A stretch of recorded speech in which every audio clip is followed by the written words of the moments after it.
ଆଜି ସୃଷ୍ଟି ହେବ ଲଘୁଚାପ। 3 ଜିଲ୍ଲାରେ ପ୍ରବଳ ବର୍ଷା। ନମସ୍କାର ଦର୍ଶକ ବନ୍ଧୁ। ଉତ୍ତର ପଶ୍ଚିମ ବଙ୍ଗୋପସାଗର ଏବଂ ସଂଲଗ୍ନ ଉତ୍ତର ଓଡ଼ିଶା ଓ ପଶ୍ଚିମବଙ୍ଗ ଉପକୂଳରେ ଉପର ବାୟୁମଣ୍ଡଳ ସ୍ତରୀୟ ଘୂର୍ଣ୍ଣିବଳୟ ଜାରି ରହିଛି। ଏହା ଏବଂ ସମୁଦ୍ର ପତନଠାରୁ 7.6 କିମି ଉଚ୍ଚତାରେ ରହିଥିବା ବେଳେ ଦକ୍ଷିଣ ପଶ୍ଚିମ ଘୂର୍ଣ୍ଣିବଳୟ ଆଡ଼କୁ ଲମ୍ବିଛି। ଉତ୍ତର ପଶ୍ଚିମ ବଙ୍ଗୋପସାଗରର ଏବଂ ସଂଲଗ୍ନ ଉତ୍ତର ଓଡ଼ିଶା ଓ ପଶ୍ଚିମବଙ୍ଗ ଉପକୂଳରେ ଉପର ବାୟୁମଣ୍ଡଳ ସ୍ତରୀୟ ଘୂର୍ଣ୍ଣିବଳୟ ଜାରି ରହିଛି। ଏହା ଏବେ ସମୁଦ୍ର ପତନଠାରୁ 7.6 ମିମି ଉଚ୍ଚତାରେ ରହିଥିବା ବେଳେ ଦକ୍ଷିଣ ପଶ୍ଚିମ ଘୂର୍ଣ୍ଣିବଳୟ ଆଡ଼କୁ ଲମ୍ବିଛି। ଏହାର ପ୍ରଭାବରେ ଆସନ୍ତା 24 ଘଣ୍ଟା ମଧ୍ୟରେ ସେହି ଅଞ୍ଚଳରେ ଏକ ଲଘୁଚାପ କ୍ଷେତ୍ର ସୃଷ୍ଟି ହେବାର ସମ୍ଭାବନା ରହିଛି।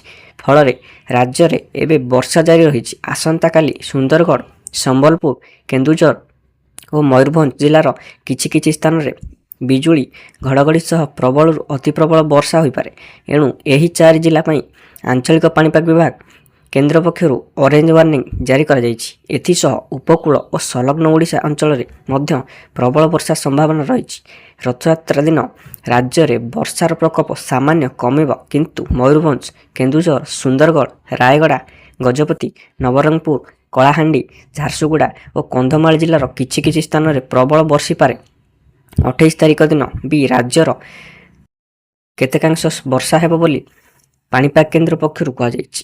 ଆଜି ସନ୍ଧ୍ୟା 5:30 ସୁଦ୍ଧା ଭୁବନେଶ୍ୱରରେ ସର୍ବାଧିକ 50.1 ମିମି ବର୍ଷା ହୋଇଥିବା ବେଳେ ବଲାଙ୍ଗୀରରେ 46.5 ମିମି, ବାଲେଶ୍ୱରରେ 40.4 ମିମି ଓ ଜଗତସିଂହପୁରରେ 32.2 ମିମି ବର୍ଷା ରେକର୍ଡ ହୋଇଛି।